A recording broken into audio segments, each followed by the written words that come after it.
আলহামদুলিল্লাহ। হাদিস, মান তারাকা সলাতাম মুতাম্মিদান ফাকাদ কাফের। জনাবে রাসূলুল্লাহ সাল্লাল্লাহু আলাইহি সাল্লাম বলেছেন যে ইচ্ছাকৃতভাবে যদি কোনো ব্যক্তি নামাজ ত্যাগ করে, নামাজ ছেড়ে দেয়, ওই ব্যক্তি কাফের হয়ে যায়। এই জন্য ইচ্ছাকৃতভাবে নামাজ ছেড়া যাবে না। অনেকে দাওয়াত দিলে বলে জান্নাতে যাইব সবাই, জাহান্নামে যান লাগতো না। আল্লাহু আকবার।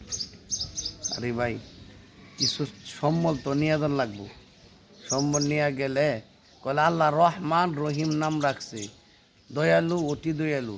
দয়ালু করবো, কিছু থাকলে সে আপনারা নিয়ে যাইব, আর কিছু না থাকলে কেউ নেইব।